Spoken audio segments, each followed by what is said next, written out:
Alrighty, so how's he been? Good. Yeah, his we do really well with place and duration this week. We probably had a couple of like multiple hour with like not even needing to correct him, just like go to sleep. Okay. And so sleeping outside the kennel now. yeah, well, I mean, with, he we're doing really well. Like even this week when I was working, I was able to like have him like in my office, and he just like sat there and either just hung out or took a nap, and sometimes he had his bone, but otherwise he was, and we've not ever been able to do any of that before. But yeah, the duration, and then we've noticed he's like selecting to be more calm as well. Yeah, because now it's become another option that's available to him.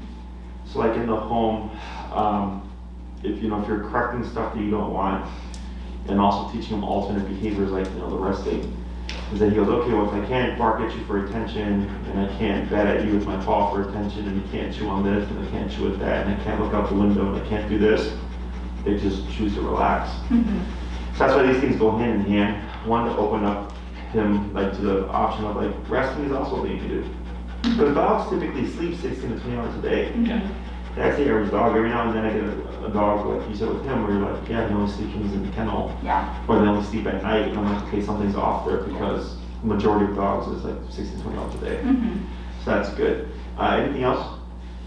Well, the one thing I was going to ask, we made a bonker, and I was wondering, so was that only for like behavioral things like Correct. barking, and then so like obedience is more for like the clicker? Correct. Okay, yeah, that's something we had confused. Yeah, and like would you also use if he had his e-collaring, could you use that for behavior as well? Yeah. Okay. So e-collar does both. Okay. E-collar does both obedience and behavior, and it's very effective with behavior, but the problem is the dog becomes savvy to the presence of the collar, so he goes, okay, the collar's off, now I get to be free. Oh, got it. Okay. So like, I got a dog right now, Yogi, who just had his third class, and she was like, oh, like he gets excited and stuff when the collar is off, and because he knows like he's free. I'm like, you can correct that.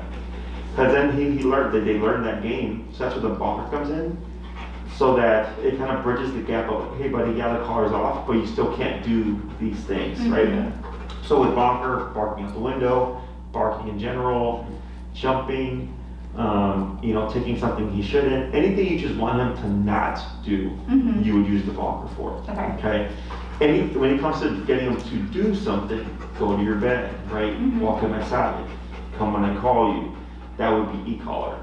The e-collar can do both correcting behavior and teaching behavior. Okay. Other questions? So again, kind of unrelated, we are having guests over today. Okay. And we've not really had a lot of guests in the house. We've had like repair people and like one or two friends since he's been like an older puppy. And he's not been cool with it. And so we're trying to figure out like, but he like obviously is fine meeting people, and like he's met other people outside the house and is totally fine. And so we're wondering like what's the best way to like introduce him to people, and like we have a roof deck, so we're all going to be up there and would like to have him with us. Like how should we go about introducing them, and like what was the best way to have him not like use his adult voice bark? He has his like get the hell out of my house bark. So like, let's say I came over, I knocked on your door, he'd start barking. I enter the home, what happens next? Then he gets really mad and he starts barking louder. I mean normally, like if we know there's someone going to be over, we'll put him in his kennel. But he can, I mean his kennel's in the main level of the house, so like if anyone's in the house, like him in the kennel is going to see whoever's in the house, for sure. Like there's not like a way to kennel him and him not be able to see who's coming in the house. Yeah, because there's a couple ways of approaching it. But you would ultimately want him to be loose with your guests. Yeah, or like on a short leash, or like if we like this evening, we were thinking to like bring his bed up, the one he uses for place, and we've been moving that around like all week wherever we're gonna do. And so we were just gonna have him up there and put him in place, and have him on like a short leash like we do in the house, and in hoping that he would just kind of like chill out was our plan. But I didn't know if there was like something that is like eventually will make him more comfortable with something like, obviously it's not gonna be perfect today, but if there's anything we can do to like get him used to having people in the house, or like how do we go about just like correcting it? So I'll give you kind of like a quick rundown of the easiest approach to act as a Band-Aid, but it's more in depth than, because it's behavior. So when someone knocks and he starts barking, like he's becoming territorial, which is normal. And then when they enter, just makes them uncomfortable, obviously with the pandemic and COVID and crap, right? Mm-hmm. People not having gas openers frequently, so it's out of the norm for him. Whereas for you, if it's your cousin, it's your cousin, right? Mm-hmm.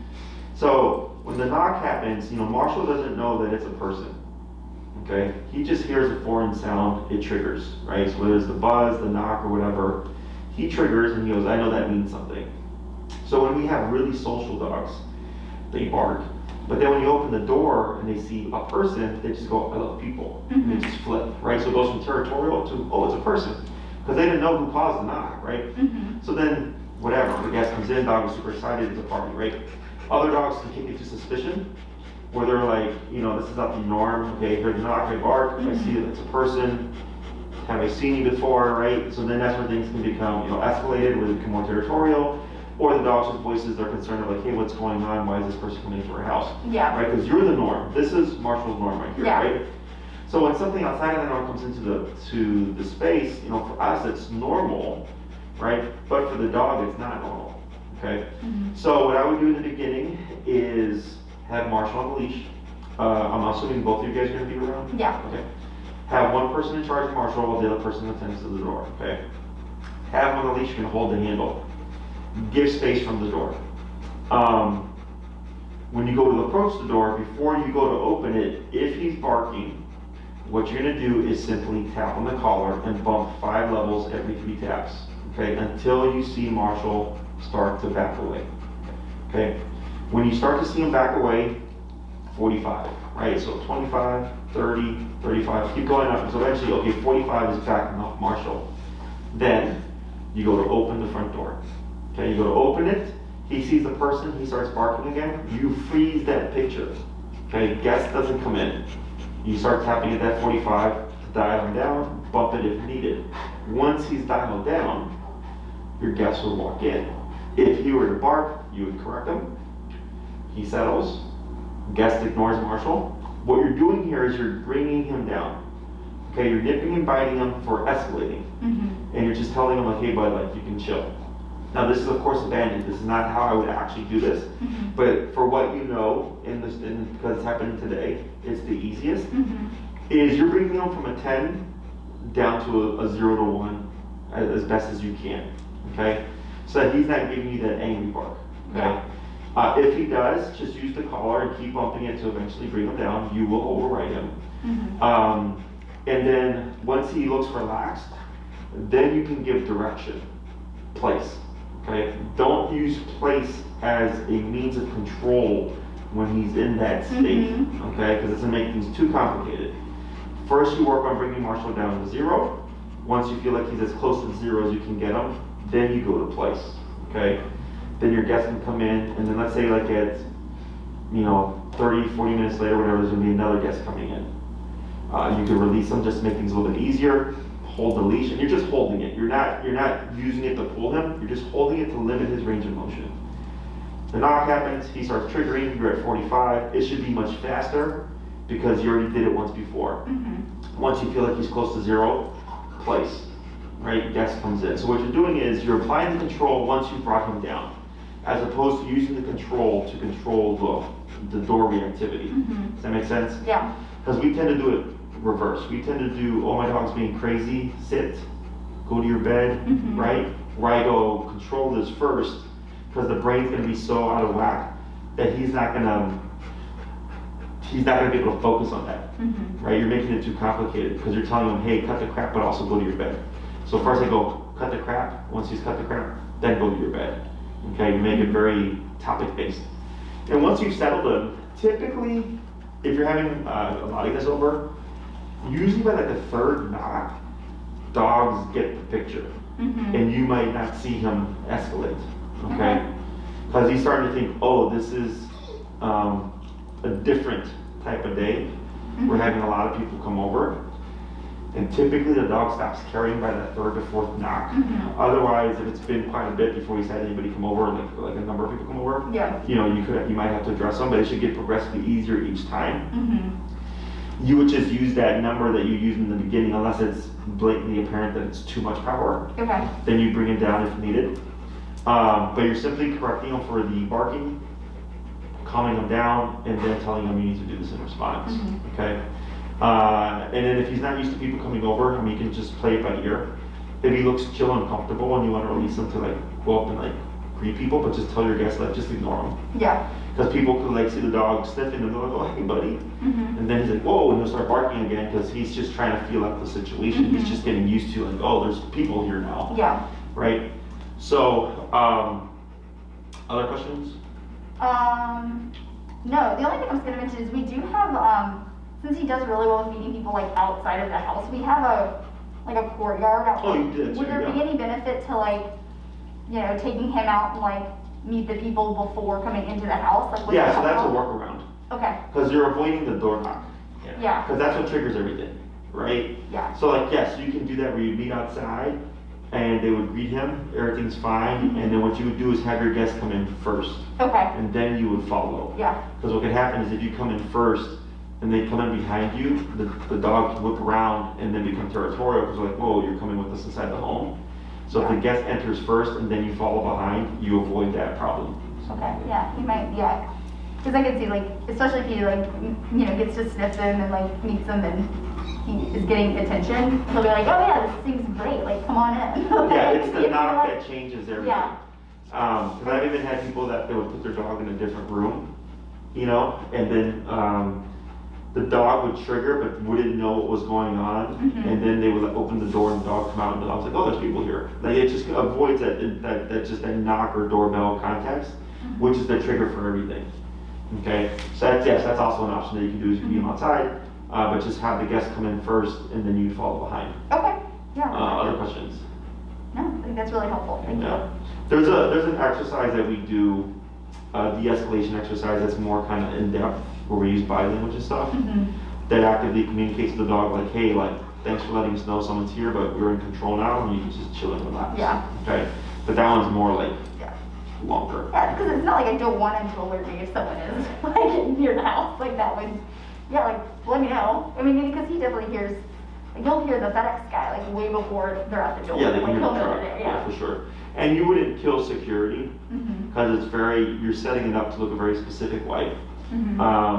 And then, because that's also a concern for people, like, well, what if someone breaks in? I'm like, well, it's a very specific context, right? Because a window would break or something like that. Yeah, he knows the difference. He would trigger, yeah. Yeah. So, but yeah, that's perfectly fine too. Okay. And normally, like if he's barking at like the FedEx guy or whatever, I normally like, you know, thanks bud, like kind of like just ignore it, but acknowledge that I do hear him, and then just kind of like move on. But yeah, okay. Anything else? No, that's really helpful. Thank you. Yeah, sure. So what we'll do today, because we've got 3 of 6 commands so far with e-collar, is I'm sure he knows the sit and the down, correct? Yeah. So what we want to do here is layer pressure over it, remote pressure, because it doesn't just transfer over like, okay, like down, if you don't do it, I'm gonna remote you, okay? So let's go ahead and bring Marshall up here. Okay. And when you tell him down, does he respond to just the cue itself? Yes, or usually. I mean, so. You'd be like, what am I supposed to do? Okay, do you want me to tell him? Yeah. So just like, there you go. Down. Good. And will he pop up into a sit in the down? If I tell him to, oh yeah. Good. Ready? Marshall, sit. Oh, maybe not. Another one? Sit. He knows he's supposed to do something because he flinched. Both times when you said sit, he did something He's to like, respond. So he's already supposed to do something. Let's try one more. Sit. Okay, so go ahead and just release him, circle around, and come to a stop again.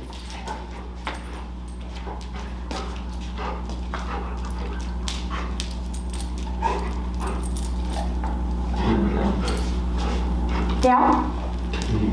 You know, he's like. Has he been premature downing this week at all? I No, think in no. general, I think he probably does that most of the time. Yeah, he does like, but if we're walking, he won't down at like a street or anything. He'll stay seated. Right. But I think it's more about the floor. Like I think he struggles to sit down. Like he slips on this kind of floor. Yeah, and like wood floor, he normally Yeah. he'll default to laying down. Gotcha. But yeah, outside he doesn't do it. Yeah. Have you used down for an extended period of time? Not really. No. Okay. So, so we have 3 stationary command sits. Sit down in place. Place is the easiest. It's just go here, don't move. I don't care if you sit, stand, or lay down. Mm-hmm. Down is of course more strict. Oh, actually, I do it in the kitchen a lot. Actually, Okay. I'll tell him sit and down, and he'll stay there for quite a while. Usually, Okay. yeah. So with these commands, place the most lenient, meant for extended use. Down is more strict, also meant for extended use. The sit is momentary, right? Sit for 5 minutes or whatever. It's a real brief. You know, you come to a stop when you're in the heel. You see your neighbor, have a quick conversation. Each able to maintain that position. Mm-hmm. So here, what we'll do is we're gonna forget about the word. We're gonna layer in the remote. Okay. We're gonna confuse him a bit because since he's default downing, in order to teach the down, we need him to not be down. So we're gonna have to crack him into a sitting position. So let me have you rotate your collar so that it's on the inside here. Because right now, I think it's on it's on his outside. Wait, do you want his e-collar or His prong. collar? Yeah, so you want that clip chain to be on the inside, so on his right side.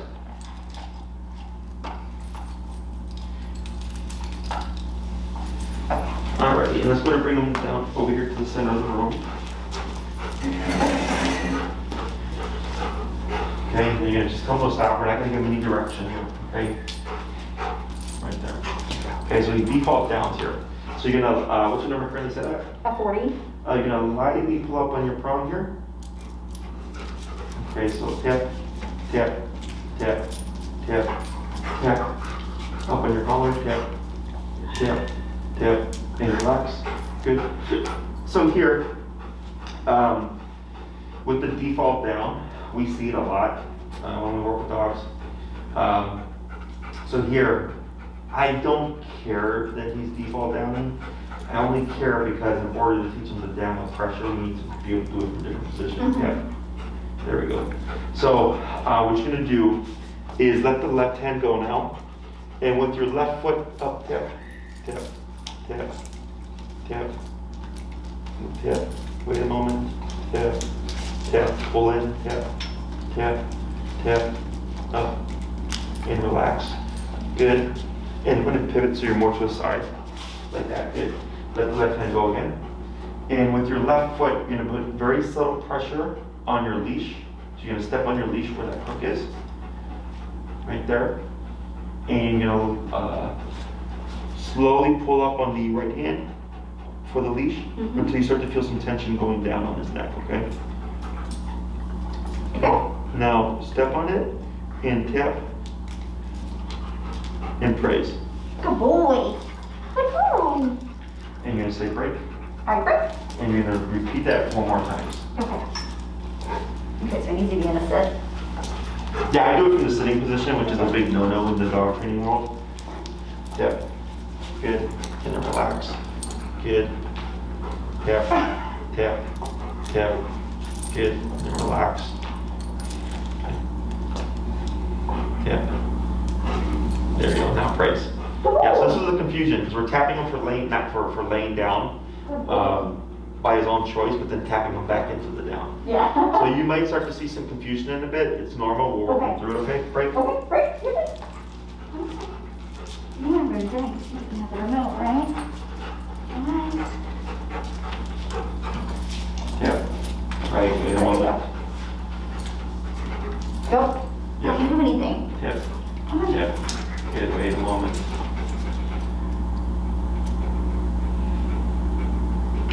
Yeah. There you go. And Good press. boy. Good boy. You're confusing me. Great. Good. 2 more. I'm trying to figure out the pattern. Okay. Good. Oh.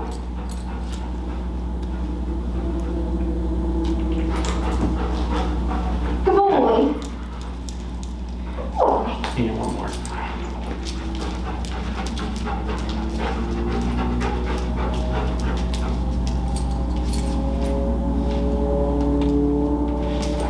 Good boy. Yeah, praise. Oh, good. Good. You didn't put down on your own that time.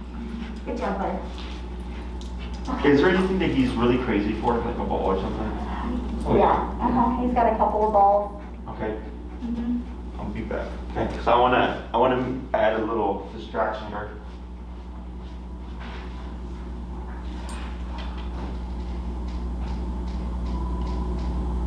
He said, "Oh."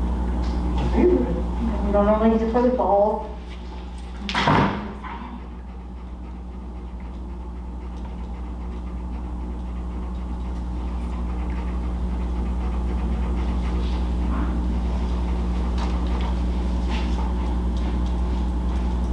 Okay. What's that?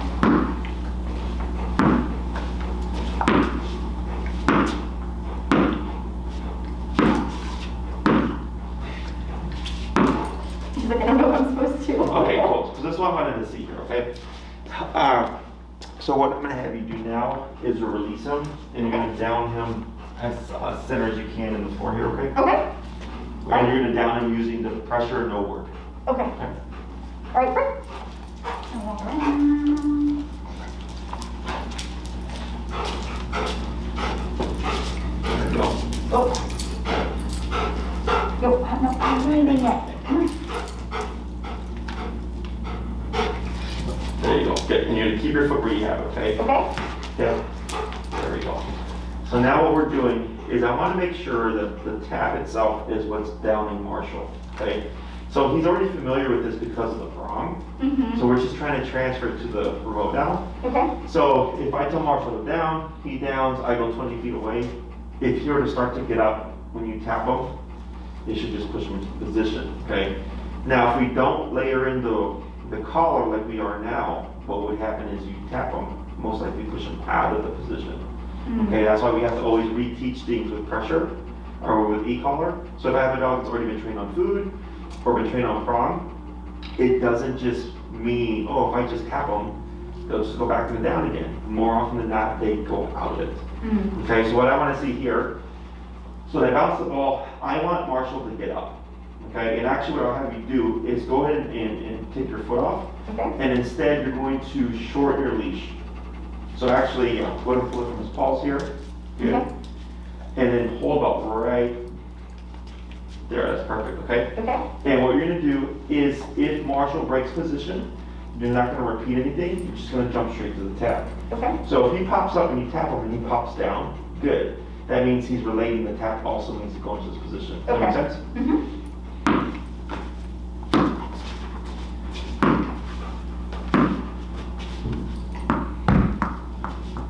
Yeah. Technically still on the down.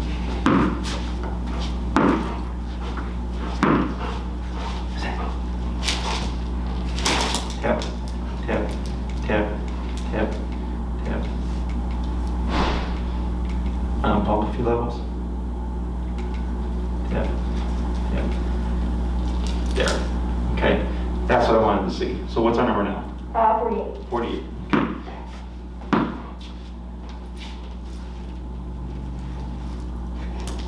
Oh, that's good self-correction. Self-correction again. So I'm turning to your beside him. Yep. Yep. So you see how it's putting him back into position here? Mm-hmm. So I don't want to use the leash. Okay, the leash is there to limit range of motion.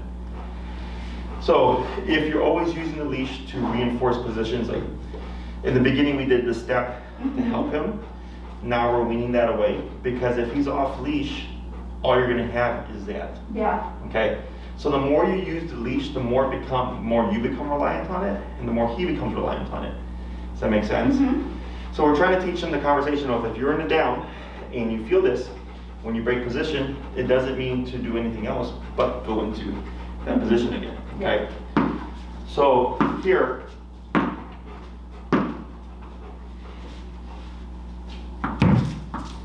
tap, tap, tap, tap, tap. Pump it a little bit. What's the number now? 54. 54. Okay. So we want it to be on that first, if not by the first, by the third tap that is going into position. Okay. Yeah.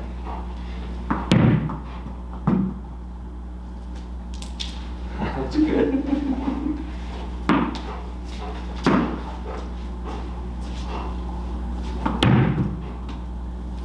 Technically okay. Okay, don't drop. What's the release? Out. Right. Oh, Yeah. there you go. Tap. Out. There you go. One time break. Alright, break. Yep. There you go, good boy. And then release again. He's like, I'm scared. Alright, out. Out. Yep. There you go. Good. Okay. Now down. Do I say it or not? So now actually you can say it. Okay. Down. Okay, and then keep release shorter. There we go. So now he has a connection with the pressure to reinforce the command. So what we're doing is we're syncing them together. I know he knows down. I saw it, and it was a good down. It was nice and quick. Then we retaught it. We're avoiding the word to give us the opportunity to layer in the remote. Once we saw that being consistent, and then with the breaking of the command previously, tapping, and then seeing that, okay, he's able to down in response to only the collar, because now you've issued the down, we wouldn't repeat it, Okay. right? So if he broke position, we wouldn't say no, Marshall, down, just jump the remote, okay? And that's what creates that go in this position and stay in this position. If he's breaking out of it for the ball, and he goes, okay, every time I do this, this goes off, but as soon as I go back into this position, everything goes away. And that's how we create that durational aspect of it without having to repeat several times. Okay? Where's your feet broken?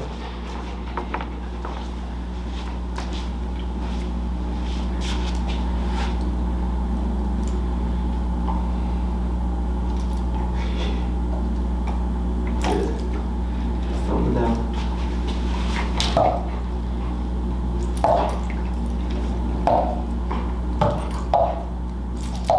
Good.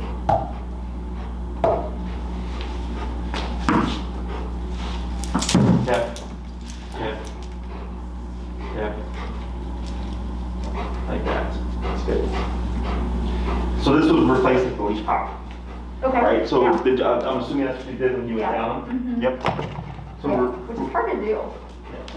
yeah, because, so, if you're doing a down correction, the chain should be on the bottom. Yeah. And most of the time you have the chain to the side or on the top. That it's, unless you're working specifically on down, you have to, rotate it and all that stuff. So this makes things a lot easier.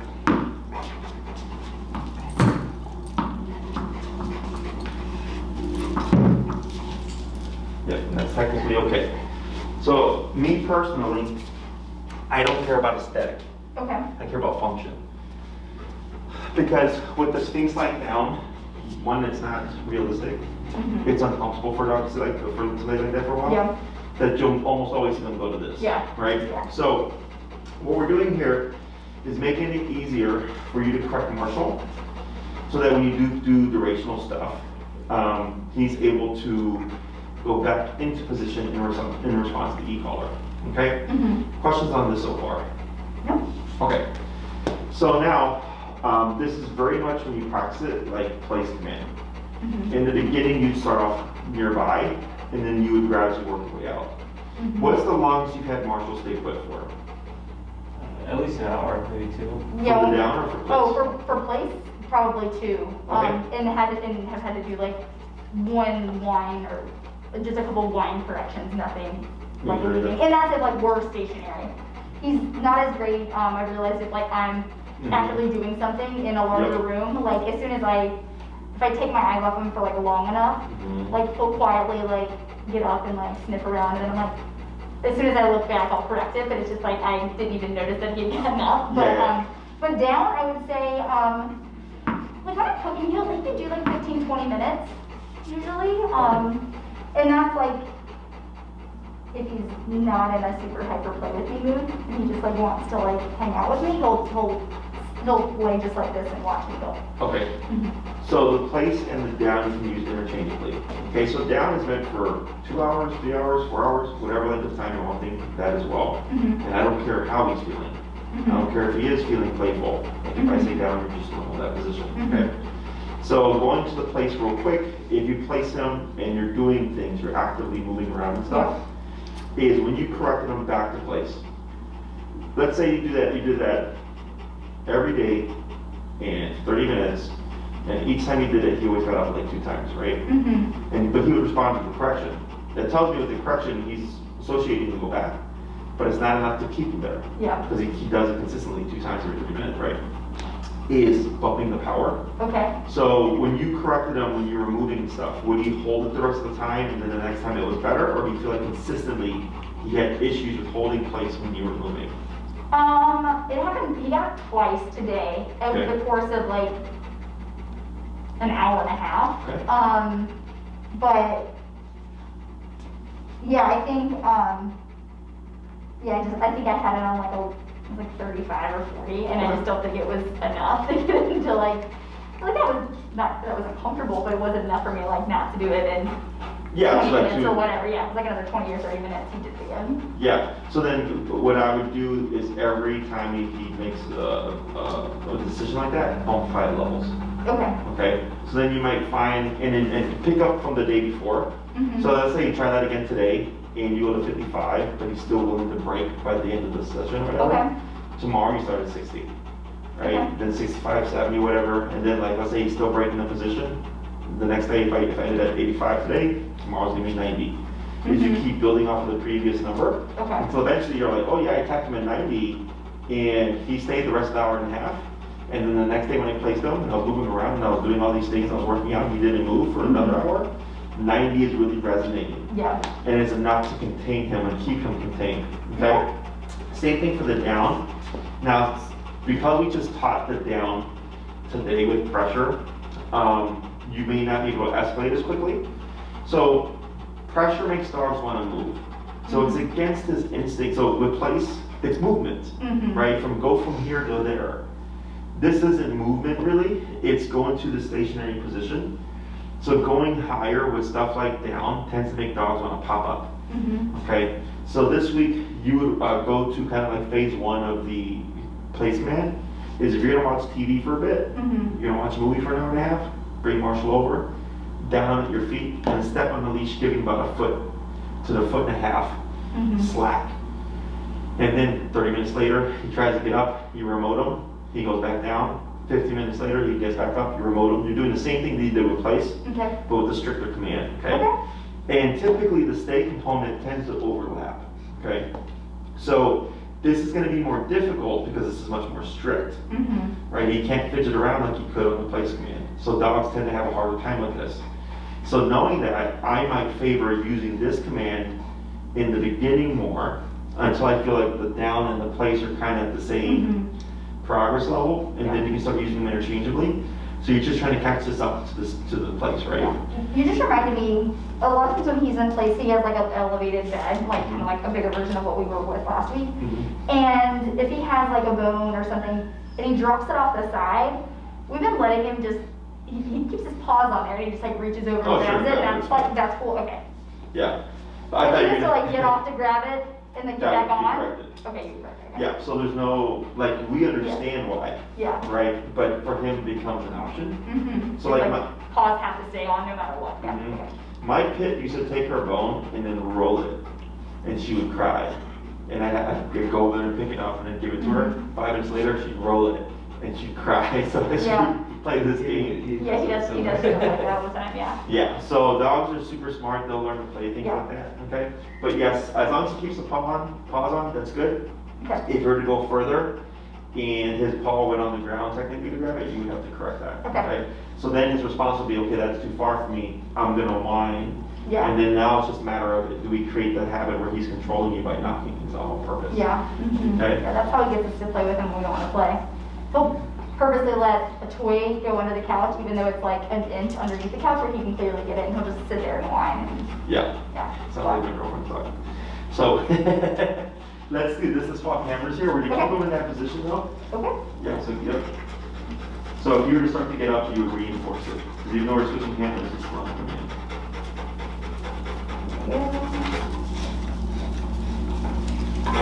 Okay. Yeah. Right there. So you see how it goes back there? Yeah. Yeah. There. That's good. Okay, so you see how they go back to the position? So that was 5 taps in total. He got confused in the first place because he went over to you because you're the last handler. But then he learned that, okay, I gotta shift. And he came over. By that third tap, he did respond. And notice here we're going slower.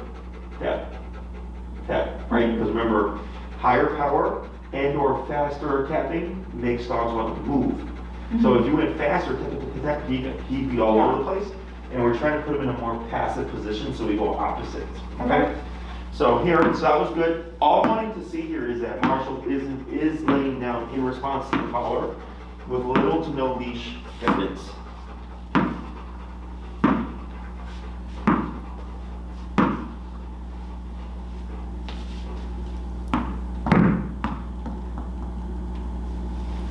Tap, tap, tap, tap. Right there, tap. Okay. And then, release, break.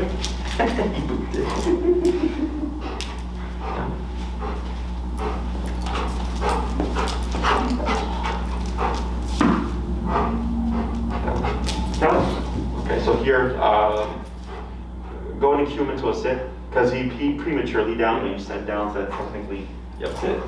Give him, wait a moment there. Tap, tap. Now, and then relax, tap. Relax a moment. Yep, now left hand down. Good. Good.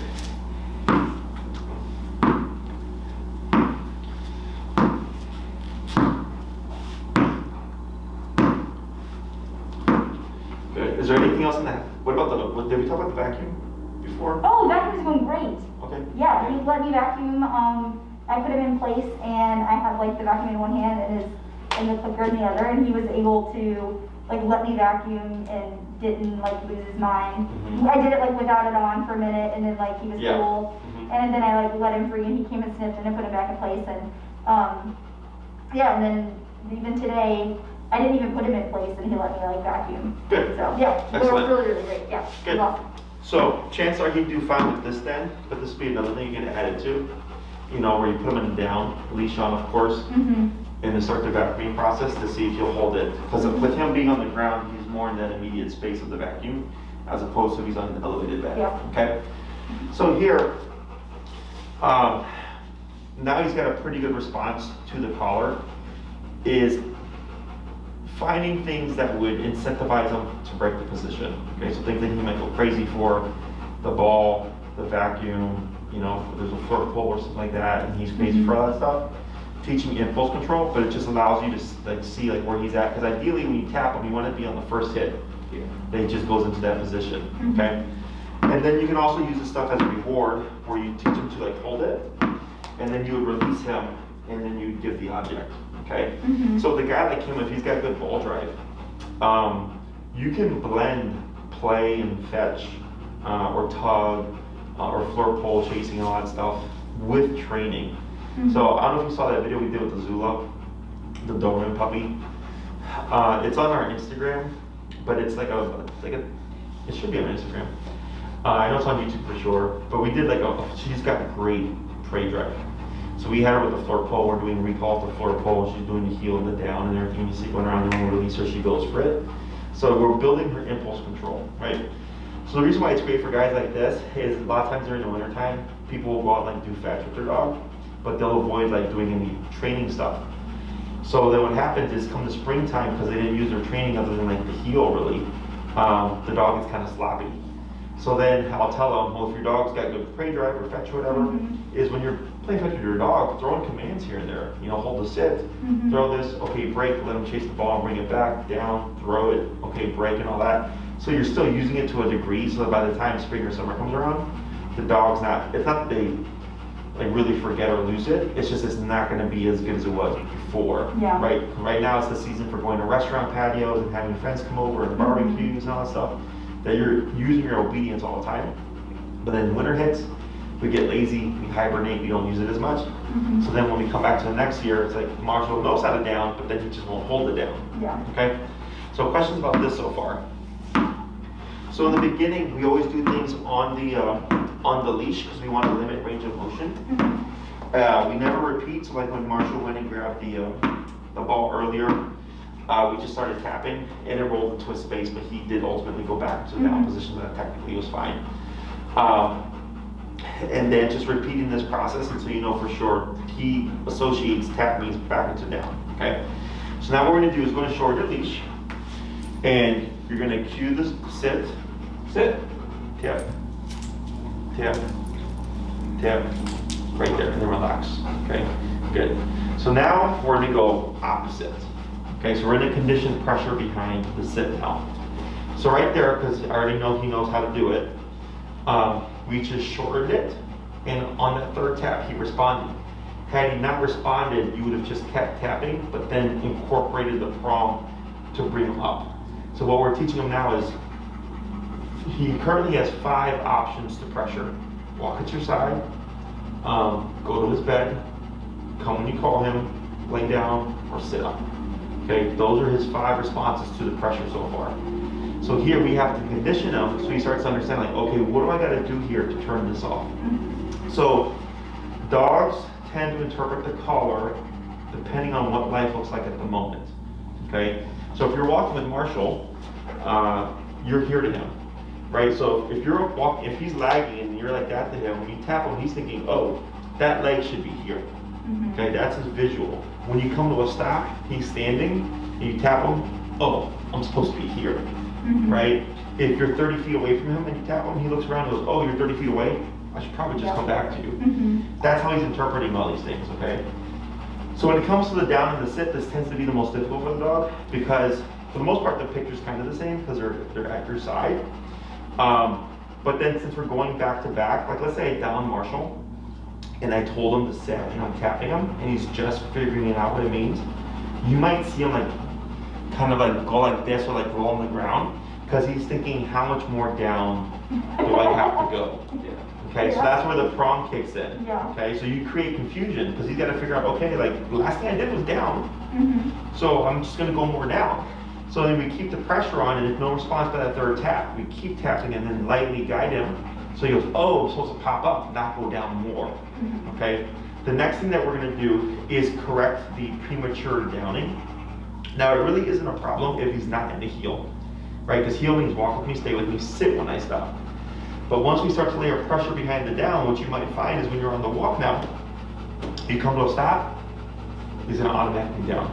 Okay. So the way you would correct it is by tapping first.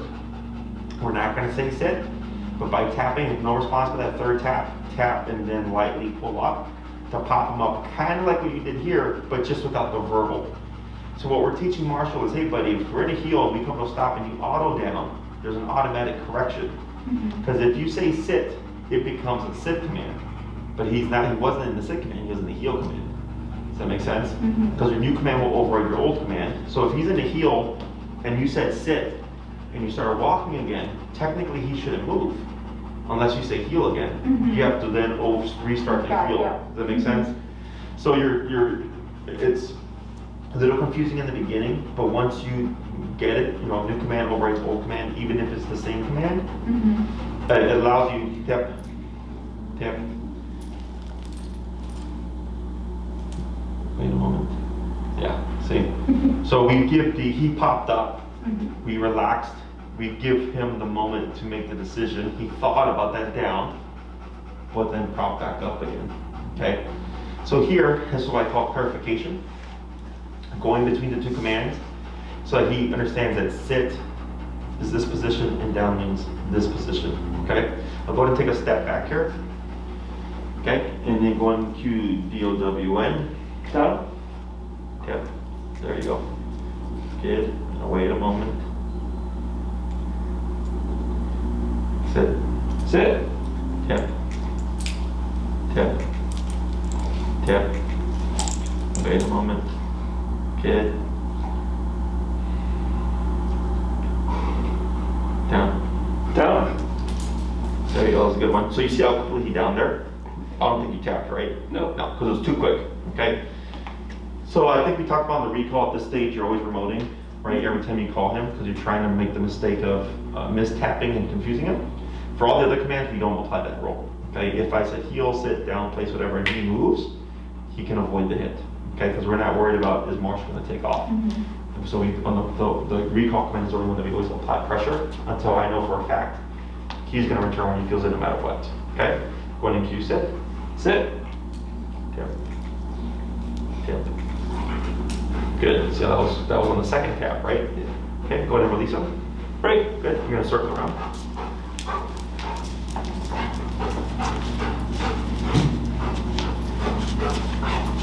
And then here, because he's not under any command right now, right? He's not in the heel. He's going to default into a heel type walk, whatever. But what he chose here no longer matters. It only mattered in the beginning because we were trying to teach down. Yeah. Okay, so now that he's got it, if he downs, we just jump to a sit. If he sits, then we just jump to the down. Okay? Go ahead and cue the down command. Down. Good. And what I'm going to have you do here is you're going to step away from Marshall with your right leg. Good. And see, tap, tap, tap. Right there. And you're going to pivot a little bit to your, like that, perfect. And try stepping out again with your right leg.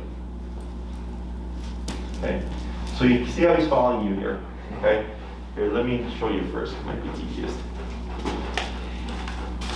Okay, this is. Thank you. All right. Down. Yes. Good. He is, because for the past few weeks, tap is meant here, okay? So now we have to teach him that when I step out, that we want him to hold still. So down comes with implied stay, so we don't need to say anything here. So if I step out like this, and he were to follow me, you would keep your leash short like this, and you would pull up and back away from you to keep him over there. He's gonna break position, but what you're trying to prevent is when he would swivel in and come here, because then he thinks the tapping meant to come here. Does that make sense? So by stopping him with the prom, you're keeping him at bay. Don't worry about perfection. Just worry about keeping him from coming to you, okay? Once you get, and you'll see him kind of probably sit up, and then you'll just slowly tap. You would then see him lay down, and then you can relax on the tension, okay? And then you would step in again, and then repeat. Okay, so what you're trying to teach him is, hey, when I step out, it doesn't mean to actively move towards me. Okay, so we have to counter his instinct to want to follow now. Yeah. And then by pulling up and back, it's because this would most likely push him more over here, is you got to keep some kind of restraint on him so he's not able to do so. Yeah. Okay, so when you move out, let's see what happens.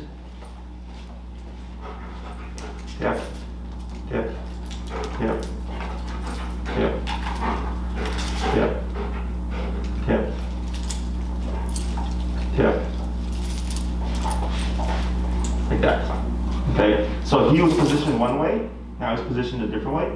That doesn't matter. What matters is that he downed without getting to me. Okay, so I still was able to keep him at that foot distance. Yeah. Good.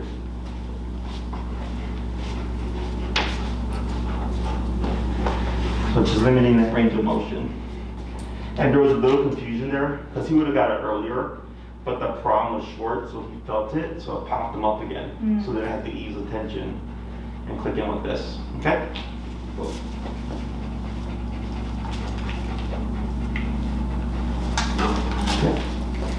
Yep. Yep. Yep. Right there. That's better. Okay. So you're gonna pick up where I left off once you get situated, and then try stepping one step to the front of him, like that. And you want to go a little bit shorter on the leash. Yeah, like that. Okay. And then you'll kind of come around as far as you can around Marshall. Tap. Tap. Tap. Tap. Tap. There you go. Yep, and then continue your movement.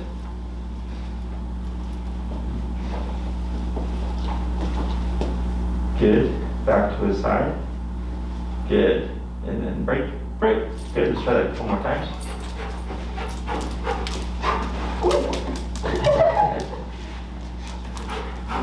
Confusing. Sit. Okay. Right, good. Then down. Good. And step to the side. Keep these short. Yep. There you go.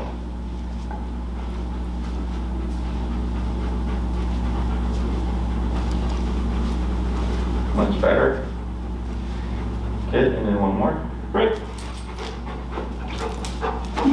Okay.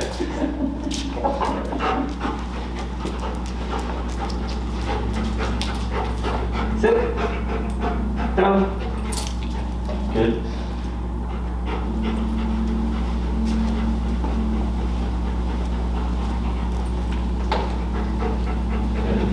What I'm going to do here is go ahead and step to the side again. There you go. Tap. Tap. Tap. Tap. Tap. Yep. And step out to the side. Like that. And hold right there. You can relax your leash. There you go. Good. Okay. So we're just teaching Marshall now the concept of holding that down when you move away from him. Okay. So earlier, when we did the step and the tap, all that was to build to this. Because if we had not taught that, he would be confused right now. Because he doesn't know how to release the pressure. He's like, what's going on here? So that's why we always got to reset or restart, layer it in, and then start to build off of that. Okay? So here, with the down, I would keep it at your feet first. This that we just did, like the sit and the downs, people call them probably push-ups, going back and forth between them, is for clarification. That exercise, 3 to 5 minutes, once a piece. Okay, you're keeping it short because it's redundant. Redundant things tends to frustrate dogs, okay? So we keep it super short, and all we're using that exercise for is to teach Marshall to differentiate between the sitting position and the down position, being very specific. You can also adjust so that it's not sit down, and so you don't create this robotic pattern. Is maybe after you've downed him, you can step out, walk around a little bit, right? Step back in, pop him into sit, step out, to change it up so you're not going back to back, and then maybe do a couple words like down, sit, down, and then a step out. You're changing up that pattern so he doesn't get frustrated, okay? If you feel Marshall's got a really good concept, sit, boom, down, boom. You don't have to do that exercise anymore, okay? All it is meant for is to clarify, to fix premature sitting or downing, and to get the dog familiar with what each command is, okay? After that, I just go to application. Whenever I teach anything, I always just go to application, find places to put these things in life, so that he understands that, okay, this isn't for these little short training sessions, like this is a thing that I do, okay? For the durational stuff, you can do as long as you want. Keeping it short, at your feet right now. Okay. Questions? So for sit, how long would be like practice duration for that? The longest I do is maybe 3 to 5 minutes. Okay. You know, I know some trainers will have dogs sit for like an extended period of time. Yeah. My thing is, it tends to be uncomfortable for dogs, which is why they opt for a downing position anyways. So if you come to a stop and you're talking to your neighbor and you're like, you know what, I'm gonna be here for a bit, just down. Okay. So you avoid the whole problem. Otherwise, technically, if you told him sit, he should hold that for an hour if you made him. Yeah. Okay. I've not ever found any benefit to it. I've always just done it down in place, and it's always worked just fine. Other questions? No, I don't think so. We didn't do any like recall with the long leash this week, but there was an occasion earlier this week where I had we were in the house and he was like just on the other side, like looking out the window or something, and I had like the remote with me, and I was like, I wonder if I like said come, if he'll come, and I like said it and like tapped it, and he like immediately ran right over and like parked it right beside me. So we didn't do it outside, but he did a really great inside.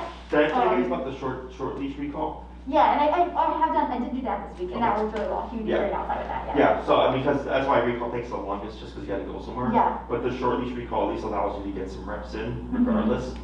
But that's fine, and that's why I opt to this other stuff once I teach it, because I understand people aren't always gonna be able to go to the park, whatever, to practice. Other questions? Is it okay to use impulse control, like, because he really wants to get to us. So like whenever, you know, AJ's gone from work and I'm home, like he obviously is like super jazzed that someone is coming into the house and he knows who it is. And so I've been like putting him in place and like making him stay. Is that okay to do or like, Yeah, absolutely. okay.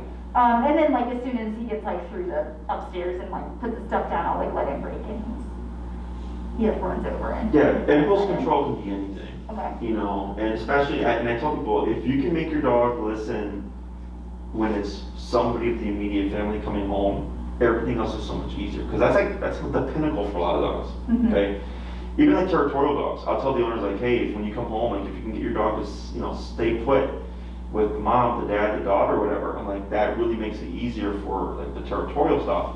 Because it's the same thing, it's impulse control. Mhm. It's just where it's coming from is different. In one Yeah. place it's excitement, and the other place it's territorial and suspicion. Mhm. You know, but yeah, anything that you can use to your Okay. advantage, Okay. we always do. We'll try to do that tomorrow. Mm-hmm. Other questions? No. Someone did nap this morning, so he's falling asleep over there. So your homework for this week is the sitting down puppy push-up exercise, 3 to 5 minutes once a piece. Okay. Again, if you feel like he's mastered them and he's good with them, you don't have to do that. You simply just apply them. Okay. Start practicing down interchangeably with place, you know, to try to catch this up in terms of him holding the position for an extended period of time. Mhm. You could go home right now and do 2 hours if you wanted, just he's Okay. gonna make mistakes, Mhm. okay? If you ever feel like Marshall is confused or panicked with trying to go down, we're most likely doing something incorrectly, or we might be too high or too fast on the collar, Okay. okay? He should be able to figure it out like today, Mhm. you know, like each time he was able to figure out, go back into position. Mhm. So now, because we're teaching it with a new tool, it's not as quick, but by next class, I would imagine that one tap, he should be able to pop right into position, okay? Yeah. Anything else? No. Good. Yeah. Thanks for giving us a new dog. It's been, Yeah. it's been a fun month. Yeah. We swapped him out there in daycare. Yeah. Like, Yeah. With one of the other long coat. Did you guys see it when on the other shepherd? Oh, Oh yeah, my that's God, great. it's cracking Yeah, it up. was him, Yo-Yo, Klaus. Rufus, and then Klaus. Yeah.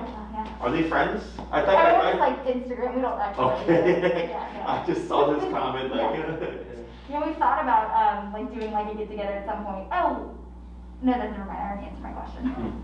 Was about like having guests over. I was like, wait a second, but we're not Yeah. having any dogs come over, so we'll be good. Yep. Okay. Good job, guys. Yeah. Great, thanks. All right.